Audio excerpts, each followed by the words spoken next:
right, my friends, welcome back to Anti-War Radio.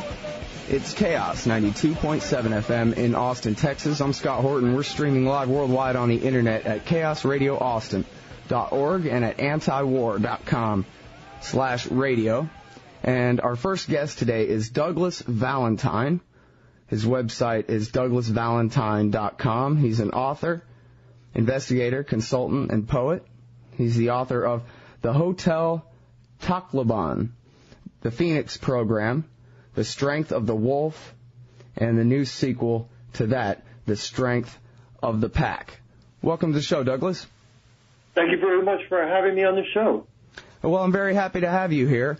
And thinking back on it, I can't even really figure it out what it was that got me interested in this topic a month or so ago, but it is very interesting, and I can see a lot of parallels to current counterterrorism policy in the Middle East and so forth. And that's the story of the Phoenix Program, which is the title of one of your books, of course. And this was a joint operation, is that right, between the CIA and military special forces targeting civilians, the support network for Viet Cong guerrillas in South Vietnam during that war. Is that basically the outlines? That's pretty close. In the beginning, it was a unilateral CIA program, which was created by the CIA without any approval by the South Vietnamese. During the Tet Offensive of 1968, the Vietnamese got with the program, but originally it was just a unilateral CIA program. And then in 1969, it pretty much became a joint operation. Well, learning history is a good way to see what's going on because it does simply repeat itself. We never seem to learn from it.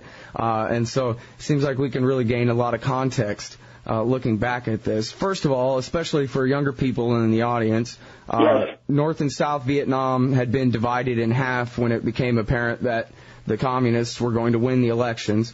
And the pro-American or pro-Western forces, the mostly Catholic pro-Western groups, mostly were located in the South.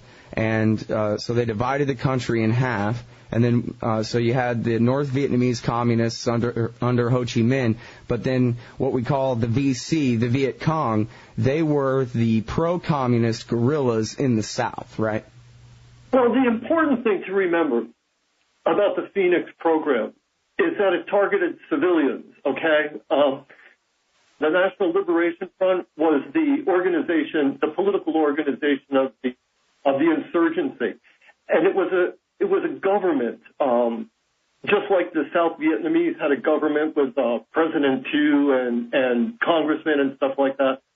The insurgency had a government as well, and it was composed of civilians who lived in secret in the villages and districts and provinces of Vietnam. That's what Phoenix targeted. It targeted the government of the insurgency, these civilian people who were political people. That's why the CIA ran that program. It wasn't a military program going after guerrillas. It was a political program going after political people, okay? Mm-hmm. Yeah, in fact, in one of your articles, you make the comparison to the American Civil War and say this would be as if Abraham Lincoln used parts of his intelligence apparatus or the Army to murder mayors of southern towns and things like that. That's right, yes, civilians. So that's why it was considered in violation of the Geneva Conventions, because it was targeting civilians. It was not soldiers. And it's also why the Phoenix program became the model for George Bush's war on terror. Bush's war on terror is really no different. It goes after non-military people. It goes after political people, people who organize some shadowy organization called Al Qaeda, or in Iraq it goes after the political leaders of the insurgency over there. So that's the distinguishing characteristic of Phoenix and this kind of what is which the French always call a dirty war, or a sale guerre. Well, and that's sort of part and parcel of fighting wars of occupation in other people's countries rather than, say, for example, fighting the Japanese Navy on the high seas or something like that. We're not talking about fighting people's armies. We're fighting them. Well, that's right.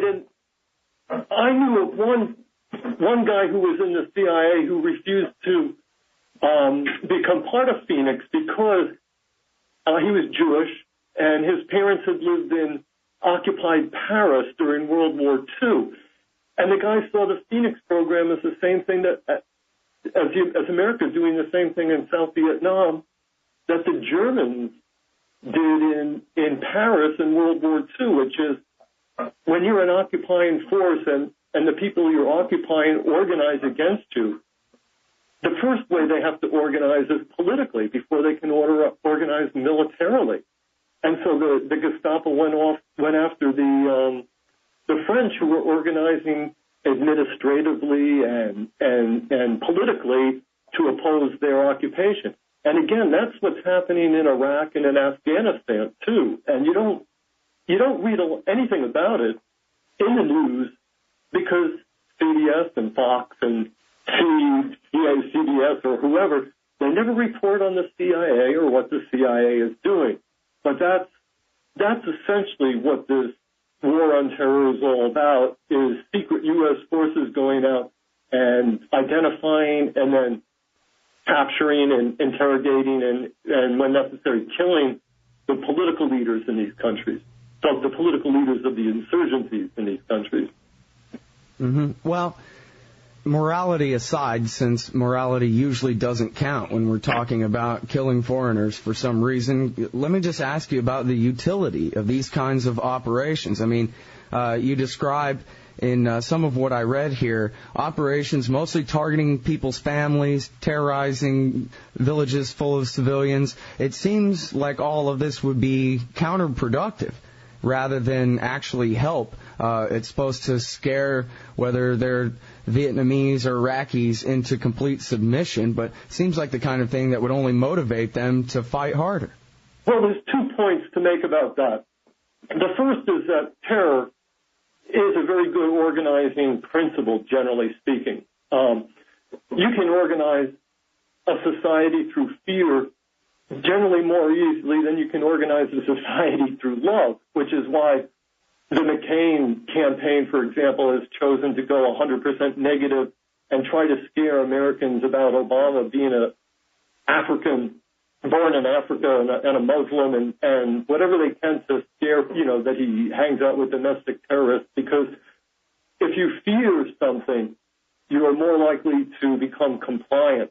Whereas if you have no fear, if you have no terror, you're more likely to act in an independent manner, and governments want people to be compliant, not independent. So the idea of terrorizing people into submission has long been thought to be a very good strategy, not a tactic, but a strategy for pacifying populations, whether you're pacifying the American people through fear of 9/11 or, and using it as a pretext to implement a Patriot Act and therefore limit people's civil liberties, or whether you're terrorizing foreign enemies by killing their families with drone missiles.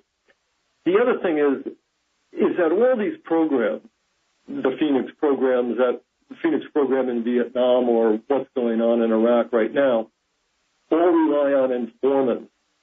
That's the big problem with these programs, is because in Vietnam, probably more than half of the informants were actually Viet Cong agents feeding false information into the system. And this happens all the time. I mean, if you look at Guantanamo, more than half the prisoners have been released there because they were found to be completely guilty, because the United States went into Afghanistan in 2001 and offered $1 million rewards for information on terrorists, and all these people started just making up names and feeding them to the Americans. And to this day, that's the big problem in these kinds of programs, is that Americans are not Vietnamese. Americans are not Iraqis. Americans are not Afghanis. They don't speak the language. They don't know for sure what anybody's telling them. And so there's just tons of misinformation. It's really a screwy way to run a war. Mm-hmm. Well, yeah, that's like what economists call the local information problem, right? Kind of central planning doesn't work, whether in war or passing out whatever it is. Bailouts to banks. It goes to the whatever, some guy's whim. Like, I always think of when I was a kid, my mom always watched MASH, and Klinger, the corporal, would always order medical supplies, and he would always get a box of hot pants in the middle of the wintertime or whatever from I-Corps. Yes.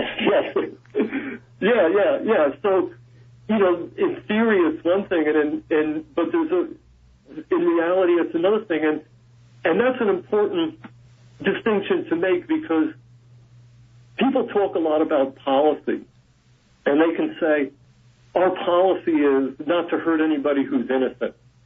Our policy is to abide by the law.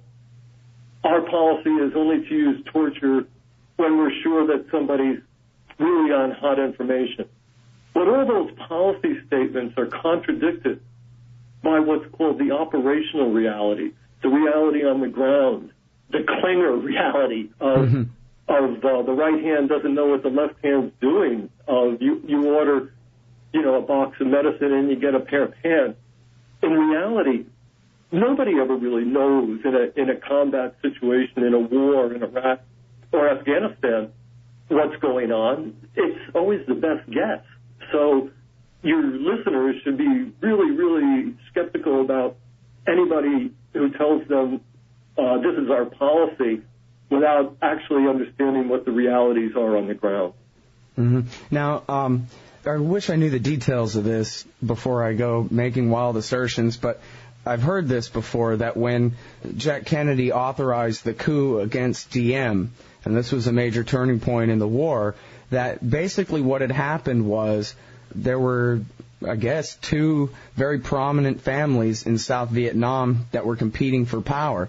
And simply because the Americans didn't speak the language or really know anything about it, and they called everybody by their one easiest name to pronounce, like Diem, for example, they didn't even realize, the Americans didn't realize that what was happening was there were two South Vietnamese families vying for power here, and that when they killed Diem, they were only helping one family in power over the other, and that if they had seen it that way, they would have realized that it was a big mistake and that they should go ahead and let things stay, the way they were. Do you know anything about that? Well, first of all, Kennedy authorized the coup, but he didn't authorize the assassination, okay? And a lot of Americans, including Kennedy, were shocked when Diem was actually assassinated. You can have a coup without assassinating somebody, and Kennedy thought there was going to be a coup and Diem was going to be imprisoned and then, sent into honorable exile or something like that. The assassination was sort of a counter coup, a coup within a coup that took a lot of people by surprise, and it had to do with CIA double dealing. The other thing is, Diem was removed from power because he was a Catholic, not because he was a member of one family vying with another family, but all the generals in his army were Buddhists. Vietnamese was a Buddhist country. 90% of the population was Buddhist or animist. A mere 10% of the population was Catholic, Christian, and most of them had come into the country in 1954 from North Vietnam. So Diem had no popular base, no popular political base, and he couldn't move the government or the people to do anything. And the CIA realized that after having propped this guy up for 10 years. And so in 1963, they decided to replace him with a Buddhist. And that was the dynamic behind that coup. But the important thing is that the United States thought for 10 years, from 1954 until 1963, that it could put a puppet Catholic in charge of a Buddhist nation and actually achieve something. And that's the kind of stupidity and arrogance that defines American foreign policy.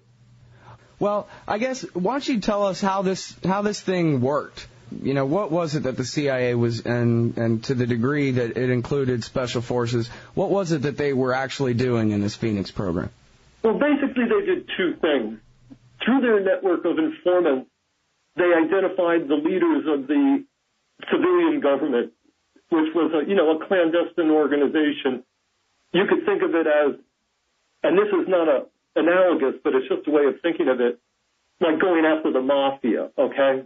And, they tried to make organizational charts to show who the most important people were in this shadow government. And they did this mostly through informants. And then they did two other things. They set up a secret interrogation center in each of South Vietnam's 44 provinces.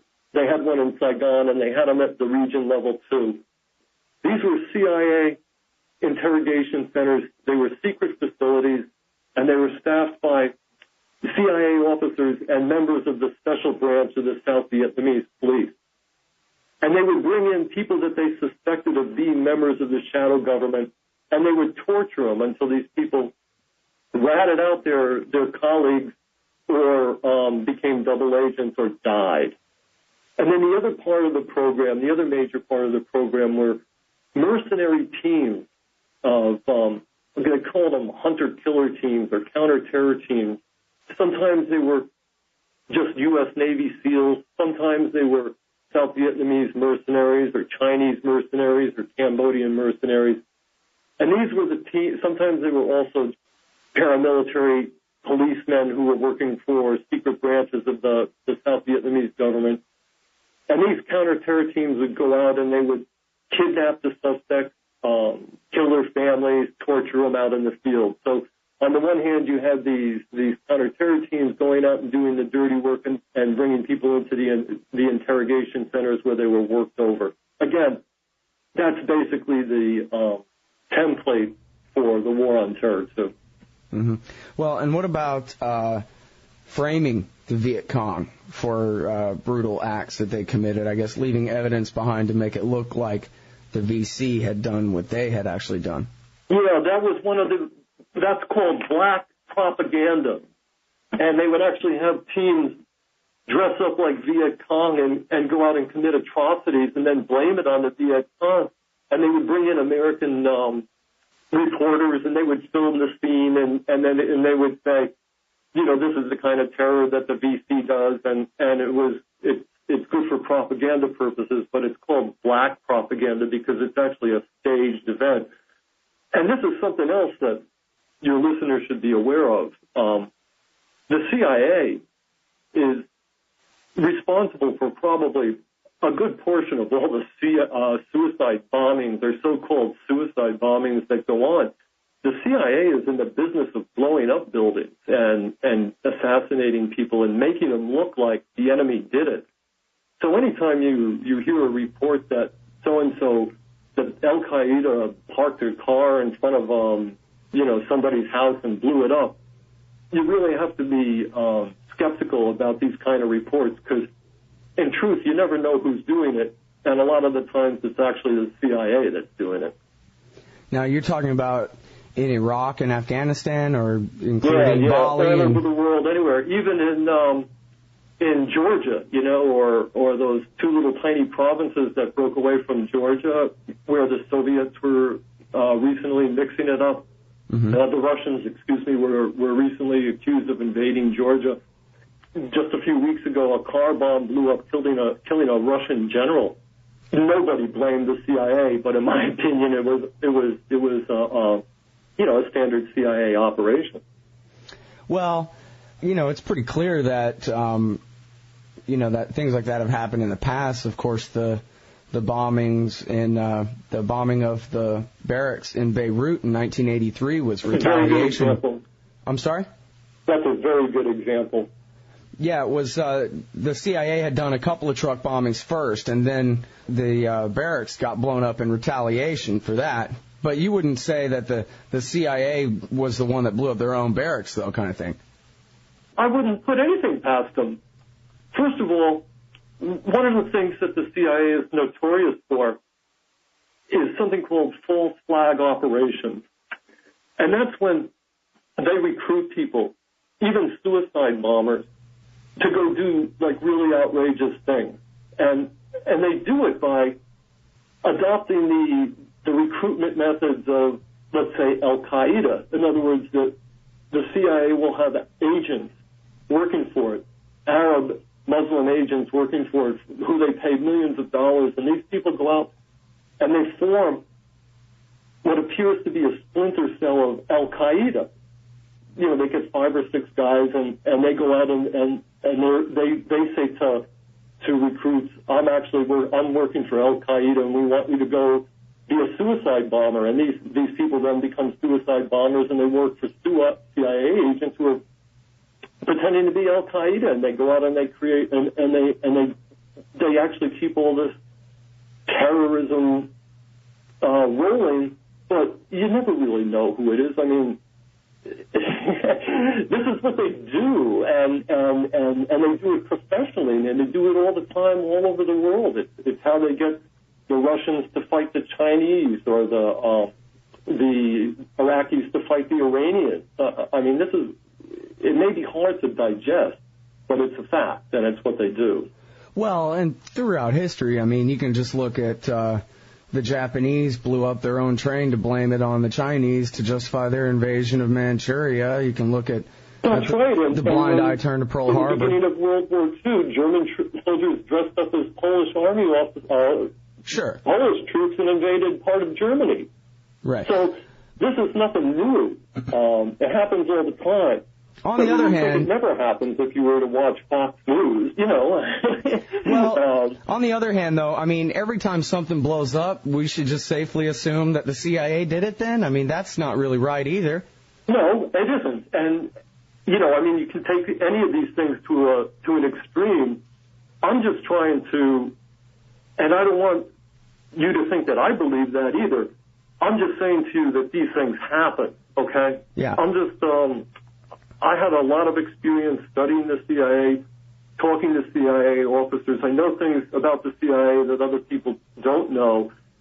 I don't know that all your listeners know these things. I'm just saying that they do happen, you know, and that you just, in the back of your mind, have to keep open the possibility, in any case, that unless you're an investigator and unless you're actually looking at the evidence, you have to really just remind yourself that you don't know.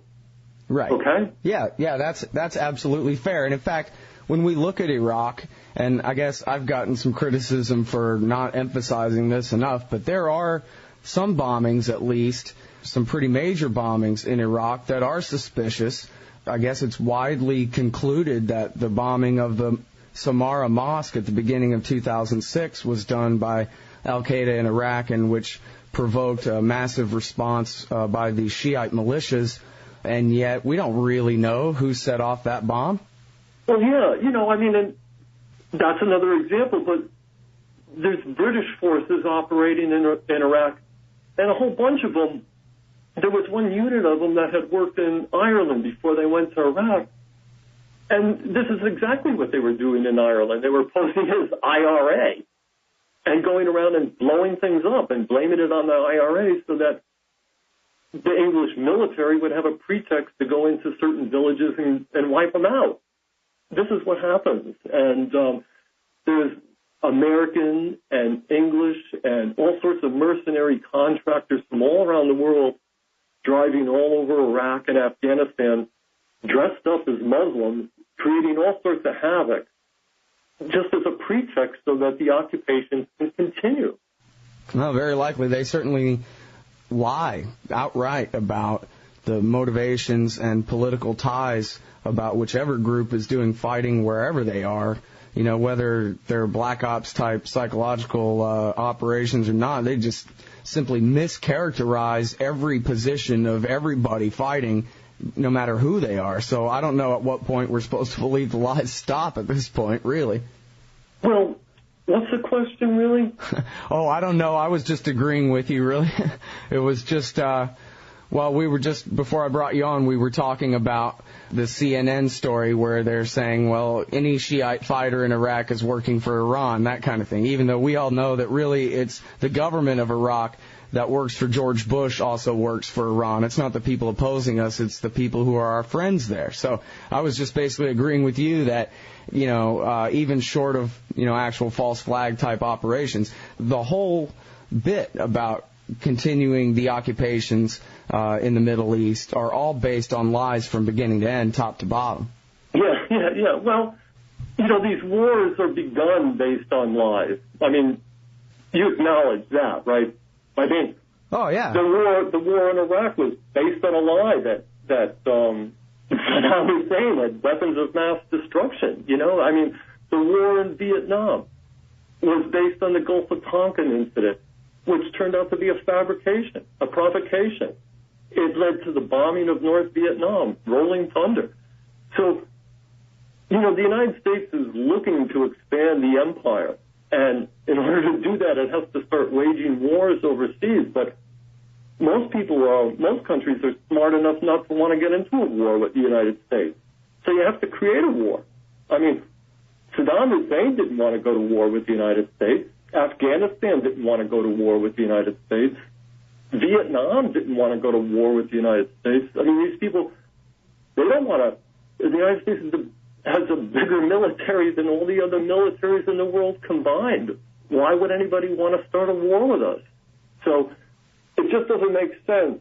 And that these people would start wars with us, so we have to go around and figure out ways to start wars with them. And that you do through covert operations. You do through lies. You do through propaganda. I mean, all those things combined. Mm-hmm. Well, can you speak to the wars in Central America in the 1980s? I remember reading...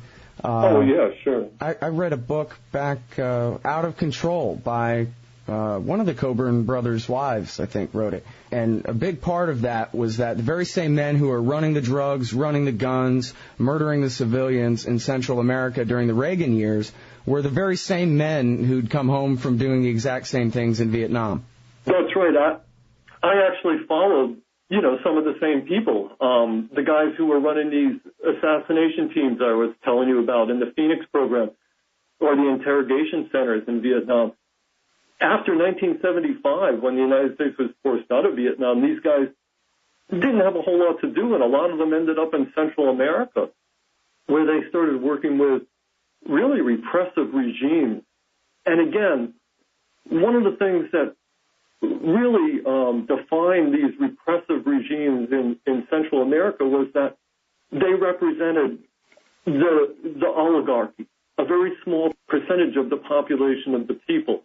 There were popular uprisings in El Salvador and Nicaragua where 90% of the people wanted reforms and they wanted to be part of the system. But the CIA, the United States, inevitably backed, like they did in Vietnam with Diem and the Catholics, this very, very small percentage of the ruling class. And so they would have to, resort to the most crass propaganda and covert operations in order to somehow make American public believe that what they were doing in these countries was somehow on behalf of freedom fighters or pro-democracy forces. But again, it's all just a bait and switch show. It's all done with smoke and mirrors, and again, with the cooperation of the press and the media. Mm-hmm. Well, and this also speaks to, or at least our current situation, I think, speaks to something that you referred to in one of your articles that I read about how all these covert operations and so forth in other people's countries, how this changes America back home. Of course, Vietnam never invaded America, nor did El Salvador, but we have wars in their countries, and yet it ends up changing our system. We end up really in a situation now where we have no law, and just in the past week, Hugo Chavez and Fidel Castro have been mocking George Bush, calling him Comrade Bush, and talking about how he's had to nationalize all the banks, and part of this is because we're always at war. Our national government has become the center of our society, and it has grown so powerful that there's no law that even pretends to bind them anymore. Yeah. If I can just go back a second, too, you also mentioned drugs. Oh, yeah. And the CIA's involvement in drugs. And, again, it gets to this point of if you're supporting a very small portion of a population against the majority of the population in a foreign country, lots of times you have to have a real incentive for these people to join forces with the CIA against their own people. And one of the greatest incentives is money. And, to turn against your own country and your own people, you have to get a pretty big bribe. And that's where the drugs come in. In Vietnam, the CIA was supporting warlords who were, on the CIA payroll and working against their own people. And one of the ways they did it was by giving them a big percentage of the heroin business that was going on. And a lot of that heroin was being sold to American soldiers. And in Central America was the same thing. The CIA paid off its puppet rulers by giving them a cut of the drug business.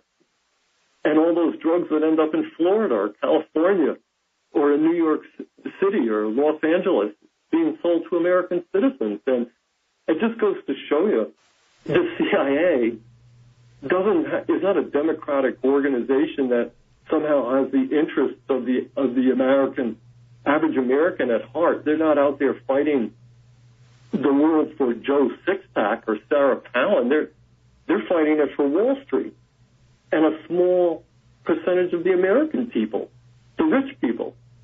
Yeah, and that really is the key, I think. When Gary Webb wrote all about the Dark Alliance and the Contras and the CIA, the so-called debunkers in the Washington Post and the New York Times tried to portray his story as though he was claiming that the CIA did all this on purpose to destroy the black community and all these things, when that's not what he said. What he said was they don't care at all. All they cared about was financing the Contras. And whatever consequences there were for poor black people in Los Angeles or anywhere else just never even occurred to them. And if it had, they would have just shrugged it off. They don't care about that. It wasn't their purpose. It's just that they are immune to any consequences for their behavior. Well, they care a little bit. They care that if there's a big drug epidemic in the United States, it empowers the law enforcement establishment. It means that more tax dollars go to creating prisons in the United States and selling guns to cops and uniforms to cops and tasers to cops, and all those businesses are owned by CIA cronies.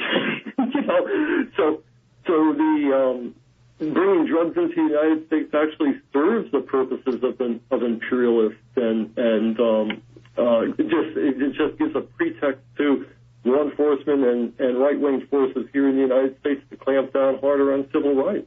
Yeah, it all fits together very nicely. Uh-huh.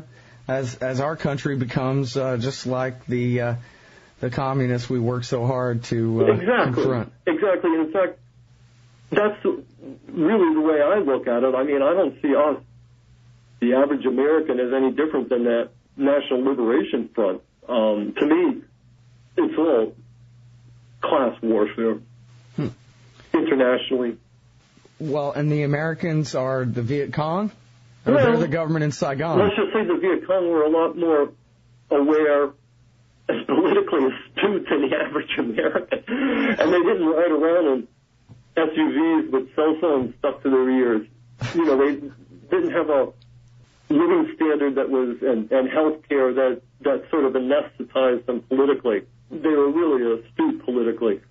In the United States, we have such a high standard of living that it's basically okay to go along with it. Yeah, it cuts both ways. On one hand, hey, it's a great thing that people who in any other time or society would be peasants actually can live a long time and live like a wealthy man from 50 or 100 years ago by that standard. On the other hand, it does kind of make them immune where they don't care if their government is torturing people overseas because they've got all their little gadgets that they wouldn't want to risk in trying to change the way things are. Yeah. You know, there's an alternative to what goes on. And I think that for a few minutes last week, when this financial crisis was brewing and people didn't want the government giving $1 trillion to Wall Street, there was a feeling around the country, a sense of what we're up against. Do you know what I mean? Yeah, You absolutely. know, there was actually a rumbling out there. All the average people in the country were saying, no, we don't want you giving $1 trillion of our money to Wall Street. Give it to us. You know, if the government, you keep telling us you don't have enough money for roads, you don't have enough money for education, you don't have enough money for health care. Well, if they had taken that $1 trillion they gave to Wall Street and given it to the American people, everybody would have health care.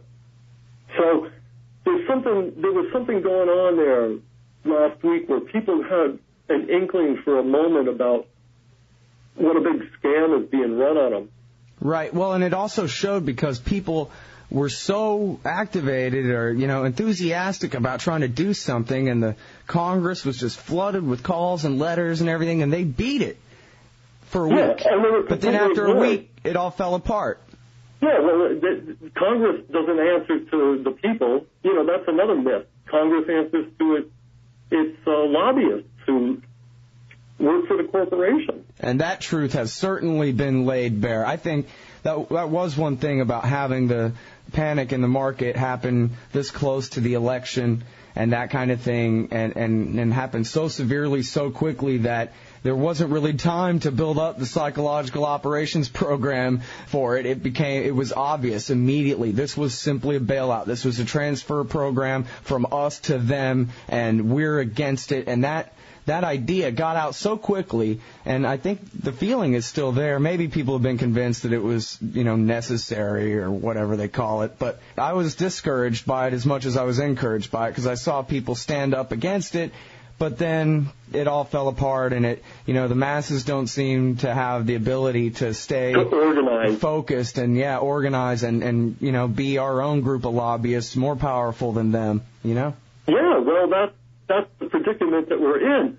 And that's not the predicament that the Vietnamese are in. The Vietnamese, during the Vietnam War, actually organized down at the grassroots level, the whole country, in a way that Americans can't seem to do because we've actually handed over all our individual responsibilities, all our individual responsibility, our sense of obligation to this country, to our elected representatives. And that's a big problem. Until people actually start taking matters into their own hands and reaching out to each other in the spirit of what was going on there a week ago, nothing will ever happen. But the way this capitalist system is organized, it's almost impossible to do that unless you live in a small village in New Hampshire or something where you can, go to a town meeting and have some impact at least on your own community. But nationally, forget it. Yeah, it's the vested interest. Congressmen can give away taxpayer money at no cost to themselves, and it's just a system for the most powerful to stay that way at the expense of the rest of us, to use that force. And this is where I want to end the interview here, is something that you've written about a few times for Counterpunch, which is the danger that we're going to really start seeing Phoenix program-type actions against the American people as we move into economic calamity, which government seems to insist on only making worse. And as we have, as you've written about, the new Northern Command, just like we have Central Command and Pacific Command and European Command and the Africa Command, we have the Northern Command for the United States of America. There's now an active duty Army brigade that was brought home from Iraq and is, I guess, on alert and waiting for use against the American people.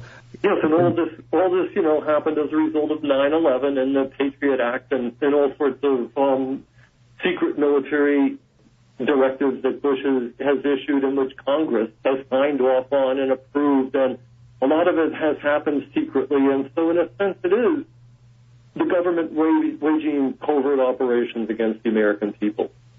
So far, we've seen Abu al-Mari and Jose Padilla.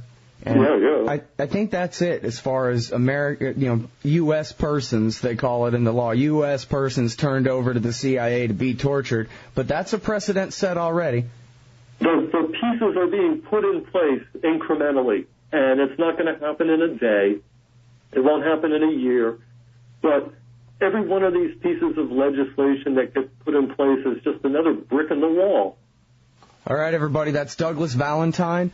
The website is douglasvalentine.com. The books, The Hotel Taliban, The Phoenix Program, The Strength of the Wolf, and the new one, The Strength of the Pack. And I hope it's okay with you if I read these books about the drug wars and get you back on the show to discuss the history of that in this country. That's one of my favorite subjects, and thank you so very much you're a great host. All right, thank you very much for your time today.